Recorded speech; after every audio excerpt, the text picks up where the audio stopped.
Welcome, everybody. This is a chat on Ecash. I'm just going to, rather than me trying to fumble my way through giving horrible explanations of who everyone is and what they do, I'm just going to toss it down the line and let people give themselves a quick intro, if that's okay. So. Hello, everyone. My name is Alex B. I currently write at Bitcoin Magazine, covering all sorts of interesting Bitcoin technology stuff and trying to stay away from the non-palatable things as well.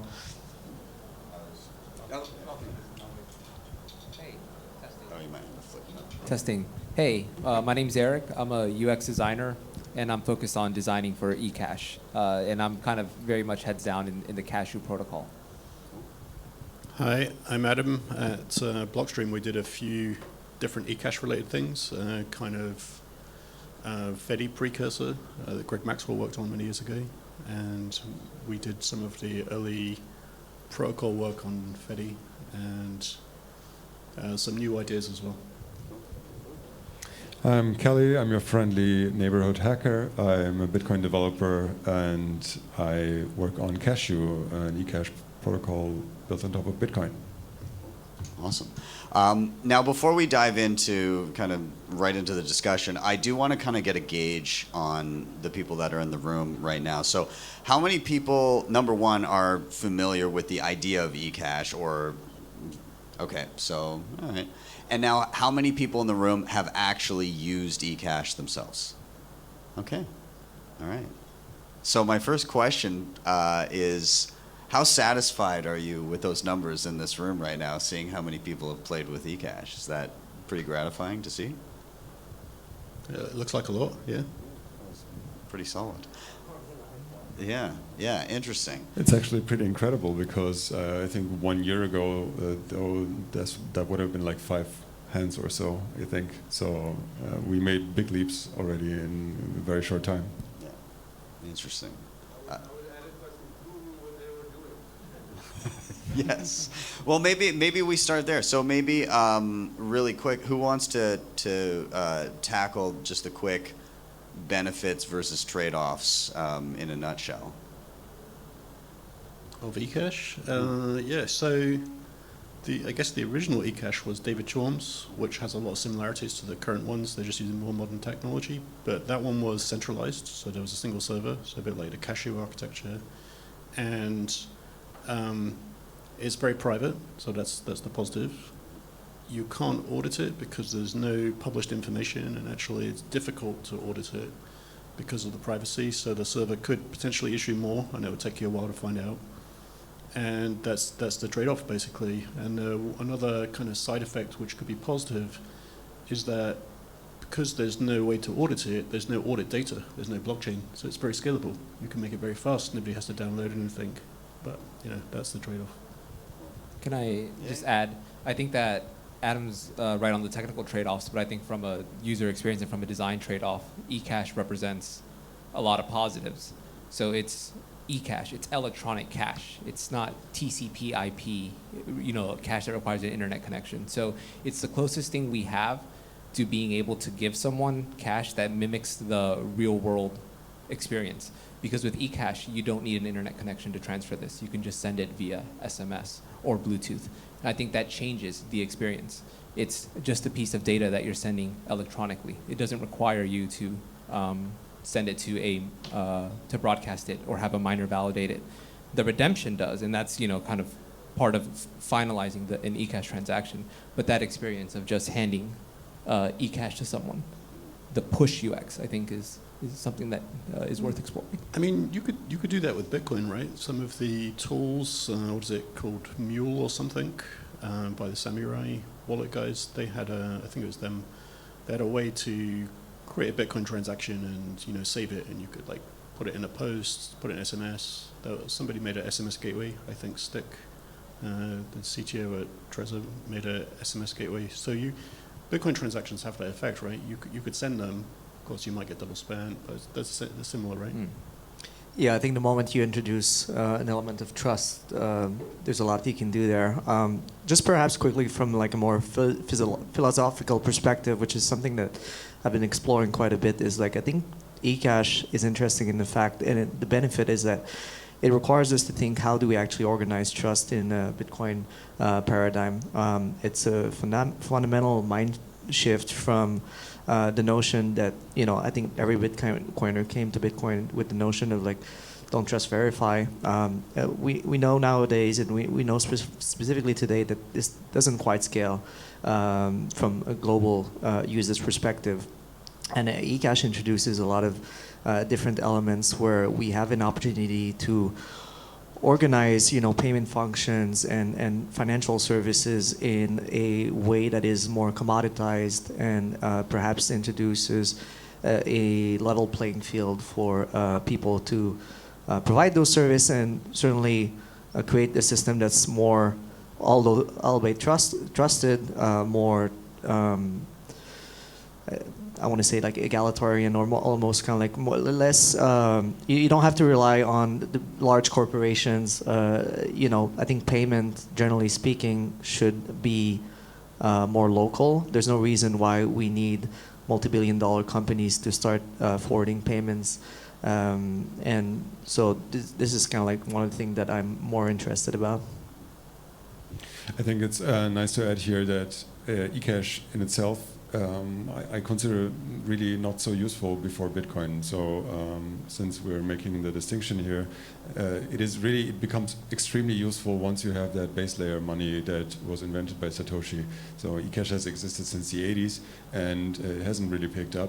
And all these differences that we just highlighted show how nice of a match it is, because you know, Bitcoin is a blockchain, Ecash doesn't have a blockchain. Bitcoin is trustless, Ecash is with trust.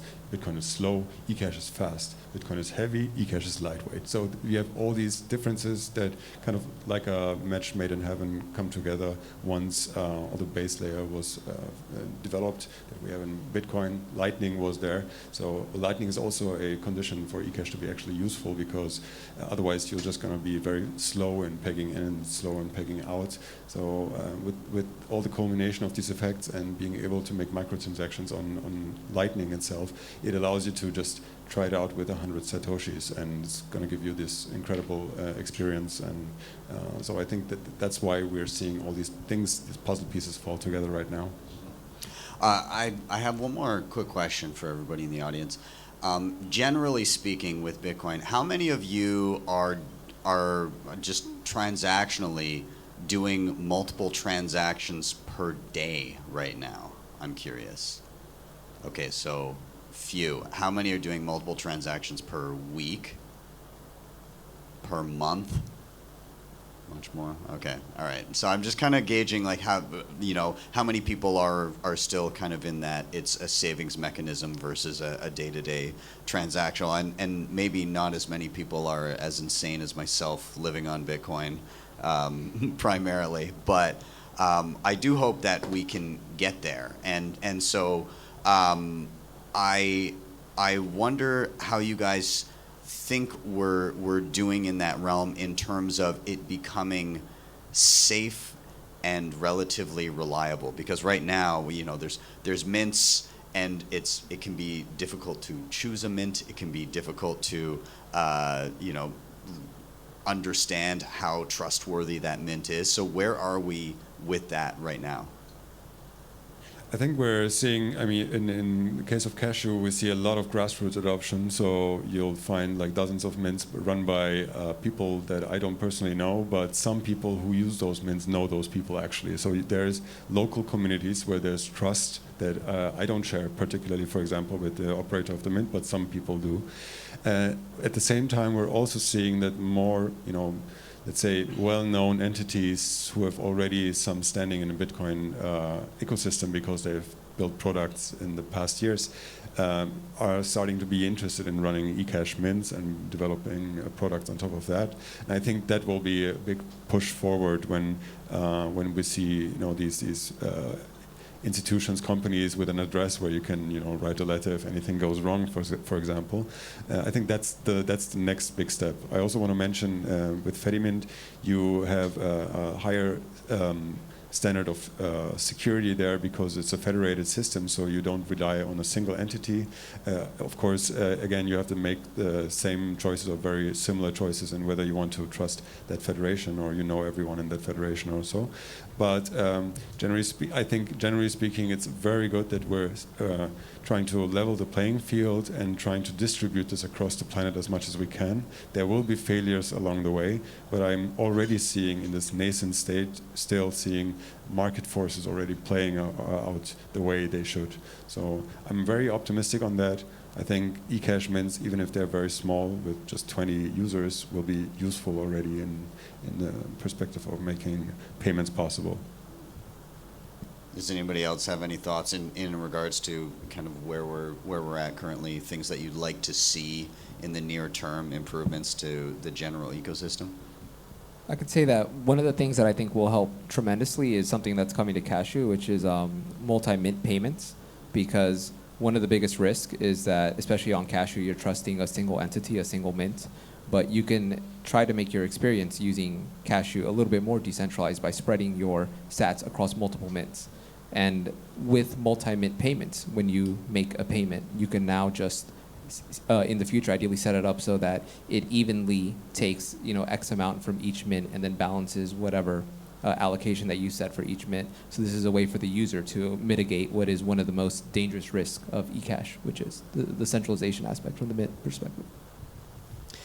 Yeah, I mean, me and Eric had some interactions as far as that's concerned on Twitter a couple of weeks ago, and certainly UX in general, just like in anything, Bitcoin still got ways to go if we want to make. I think Fedimint has achieved something that's pretty interesting in that regard, but they're able to ship really nice UX because they don't necessarily want or trying to make the different trade-offs of like having a multi-mint interface. If you're involving multi-mints, how do you abstract that to users? You want to communicate that to users, but you don't want to make that overly complex because okay, maybe people have a couple of bank accounts normally in their fiat lives, but when you're introducing the idea of having like 5-10 different mints interacting with different deposits spread out here and there, it can become quite a bit complex. I think also I like to approach the introducing people to the concept of Ecash, sometimes framing it in different ways, because certainly the notion of like trusting like this mint, which is like the idea of having this pseudonymous bank that you're sending your bitcoins to, feels perhaps a little uncomfortable. One of the ways that I've been communicating that right now is like kind of like Ecash is like a way to share a Lightning node. And this, like Callie said, this is something that can be achieved like at a very small scale. You have a group of people in your community, you have a group of people in your sports team or whatever, and it's like it's the Uncle Jim model, really, right? And I think trying to not, and I think even from a regulatory perspective, might make people a little more comfortable because like you don't want to communicate the fact that we're sprouting, like we're launching financial services everywhere. It's gonna put a target on our back. So this is one of the challenges, the messaging and all of that.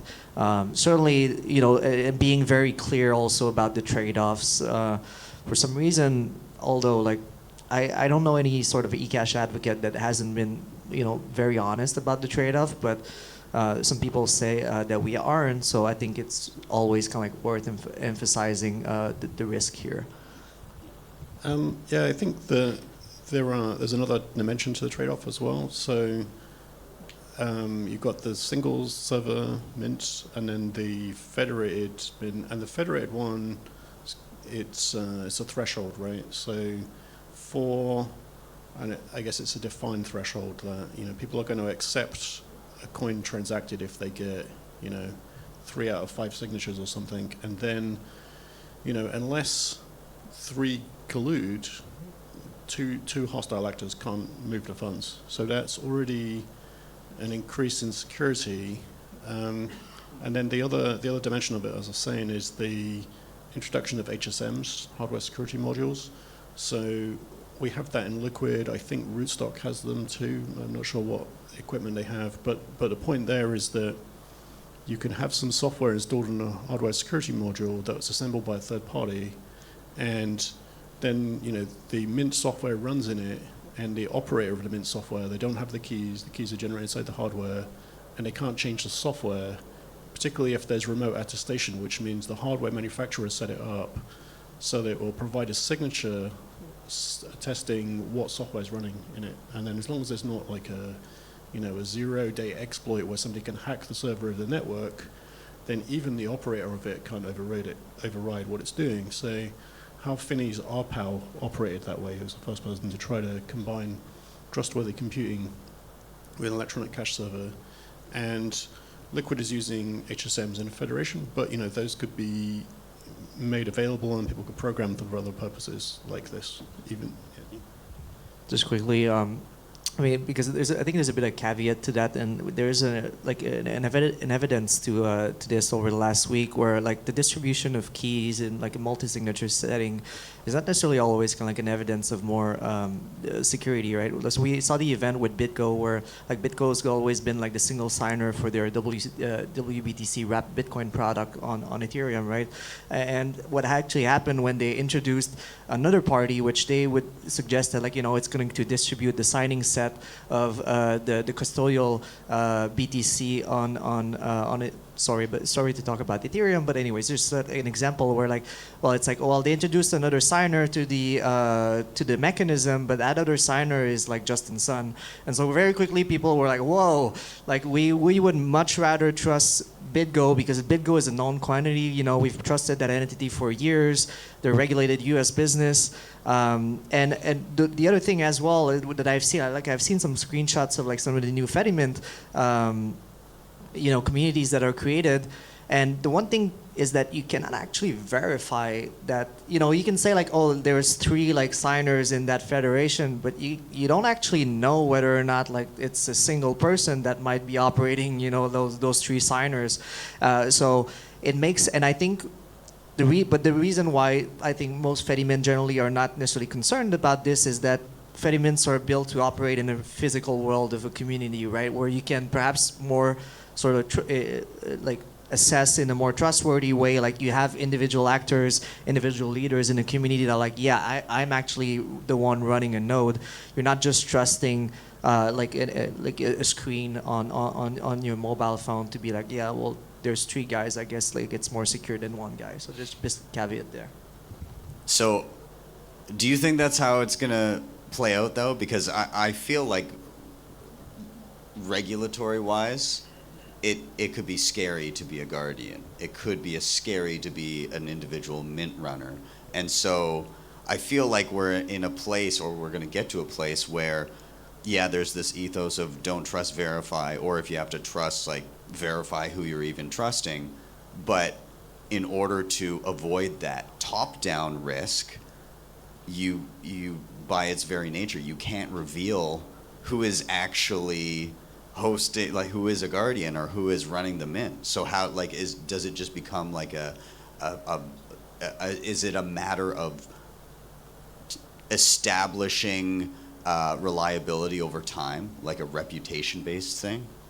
I mean, those 2 architectures described as sort of similar to the difference between Liquid and Fedi, which is Liquid is intentionally a set of businesses that people know, and of course some of those businesses are exchanges that are anyway, involved in service provision, right? So they are maybe comfortable with that business risk, and the advantage is that now as a user, that for the peg to be broken, like funds to be taken out of it, that you'd need this threshold, like 2/3 of those would have to collude, and also they have to somehow bypass the HSM protections, which is not easy to do either.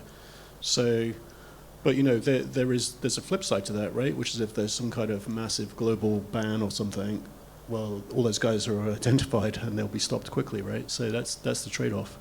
But then you have the other side of it, which is if they are kind of not known, it could be like Alex says, it could be all one guy or a couple of guys who are like trying to like steal the funds or something. So that's not, so far there's not a clear way to have the benefits of both. I think this is really an interesting point, especially when you contrast Fedimint against Liquid, where, as you said, the centralization of this one single federation gives it more security because these are accountable companies, whereas the goal of Fedimint is exactly to separate this across the planet. I think eventually we'll need to find ways how we can find more accountability without, let's say, physical measures or real world fiat world measures, so to speak. So one thing I can think of is, for example, what we're seeing already in Nostr, NIP80, is mints can announce themselves on Nostr, and users can leave reviews of mints. And these are time-stamped events that are assigned, so they are bound in space and time in a way, such that you can see that this particular mint has been operating for years, and you can see that hundreds of people, thousands of people are using it and are happy with it. Maybe your web of trust is using it, so that can increase your trust in that particular mint that you choose. However, all of these, as long as we don't find a two-way peg mechanism that can punish these operators on-chain on Bitcoin, we'll always have to rely on these, hearsay kind of community web of trust measures. So I think HSMs are actually a very good way to also increase that trust. But the magic missing part here is that with a two-way peg, we would be able to build these mints in a way that are trustless, but we're kind of far away from that. So if we want to scale payments today and enable all these use cases today, we basically have to work with what we have. What would you say is some of the lowest hanging fruit right now in the Ecash realm that could meaningfully improve, one, adoption, and two, the user experience of utilizing Ecash day to day? Well, one thing I think that helps tremendously is the ease in which a user can join mints, especially on Cashew. The fact that all of these are interoperable, and this kind of speaks to something that helps reduce the security risk, is the fact that it's not only very easy for the user to join a mint, but it's also very easy for users to spin up a mint. So this kind of helps with that level of resilience. So I think that's something that we can do tremendously, make that very, very easy. And one of the biggest things I think that is very complex about Ecash is separating that abstraction between going from Lightning to Ecash and then introducing this new asset, this new IOU. One of the things I think about is what is it that wallets can be doing to reduce that friction. The Fedi wallet, for example, has made very specific design choices in how whether or not they use the word token or whether or not it's just Bitcoin. So depending on kind of what it is you want to communicate and who your audience is with the wallet kind of determines that. For me, one of the, because when you're talking about mints and Ecash, obviously you still have the catch-22 of it being Bitcoin, and Bitcoin in and of itself, as far as adoption is concerned, as a payment mechanism being, somewhat marginal. And one of the most fascinating, really, experiment right now for me in the Ecash space is the stable mints mechanism, where you think of an actual product that supports that is Boardwalk Cash, which allows users to actually hold USD denominated Ecash notes. And the reason why this is really fascinating is that behind Ecash is kind of like, as Eric was mentioning, is this idea of money as data, and you can leverage that in very, very interesting ways. I've had conversation with Bob at Boardwalk Cash about this, where there are ways to get that into the hands of people that are perhaps more natively digital. So you can think of like Discord communities where younger people are, and whatnot. And you think about the internet today, there's no way for people to kind of like, sorry to use the term, but like kind of like airdrop money on the internet, right? That being like here's like here's $5, here's $1 for you to participate into our quiz or our experiment and whatnot. You cannot even do that with stablecoin really, because the fees are actually too expensive for like dollar denominated transaction, not dollar denominated, but like say, like low value transactions. And Ecash is really the only way that you can achieve that.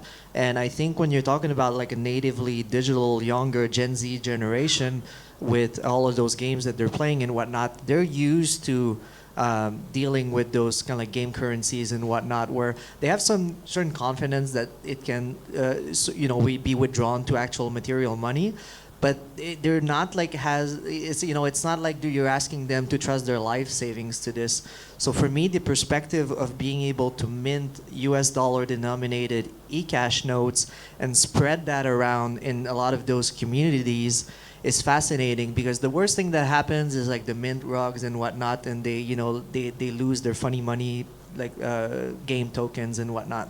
They're not gonna make a big deal out of it, but it has a very viral potential for that to spread around and eventually even lead them perhaps to learn about Bitcoin, where like, okay, well, at first you start with USD denominated eCash. Well, how do you like convert that to your bank account? Well, maybe you have to go through Bitcoin. And so you start learning about Bitcoin, and then there's a new funnel that opens. And to me, that's hugely promising. It depends on like more complex financial like structure with the stable coin, the stable mint structure. People have different opinions about this, but again, as long as it's not used for life savings, I think kind of like as this activation mechanism for new communities and new people to onboard onto Bitcoin, like just in the same way that Zaps are thriving on Nostr. I mean, I think something that helps usability is the emergence of Lightning as an interop between them, because it means, you can pay on any Lightning store or app because it will automatically convert your eCash into Lightning or vice versa. So the interop really helps bootstrap new protocols. You see that with other Bitcoin layer 2s. Until there are atomic swaps and real-time things, it becomes harder to get adoption. And there's also been a recent emergence of so-called super apps, which are supported in multiple layer 2s. Sorry. I want to mention something else that also goes towards the question that you asked. Is one of the use cases that have not been explored yet with eCash. Generally, like just take one step back. When I think of these issues, I look at the Bitcoin ecosystem and I wonder, where can we fix privacy? Where can we improve the privacy of the participants? And there are many ways that Bitcoin is flowing today where humans are not directly participating. So machines are paying machines basically. And many of those systems, and I take mining as the one best example of that. For example, mining pools, most mining pools are custodial systems, but we don't call them custodial systems because our heads are just programmed in a way that we think custodial only means the wallet in my pocket, and then I'm using wallet to Satoshi, and that's custodial.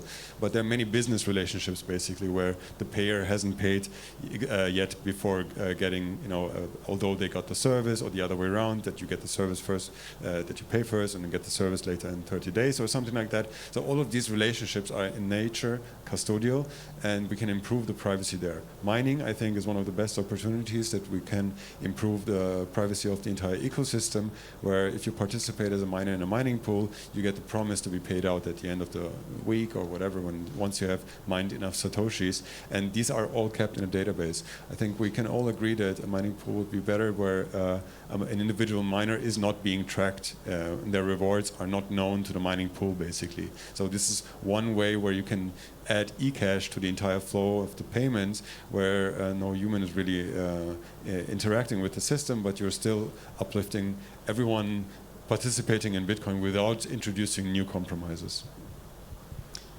I'm going to ask a question that I asked of a panel that I did earlier today on more generally in wallets. But let's jump forward hypothetically, say 5 to 10 years in time. And if Bitcoin and the layers atop it, namely eCash, goes in the direction that you hope it to go, what does the average person's onboarding experience into a new Bitcoin wallet look like to you? I think one possibility there is that you just receive eCash. That's the way you're onboarded. So you receive the money and you basically receive the wallet with the money. So you can send eCash as a link.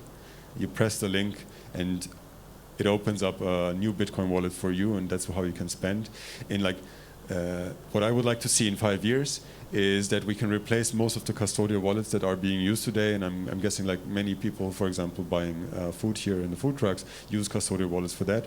I would like to see basically all of them either replaced or upgraded with eCash, and I would really love to see that most transactions are actually offline, so that the payers remain offline. So the receiver doesn't need privacy in many cases, or at least not as badly as the payer.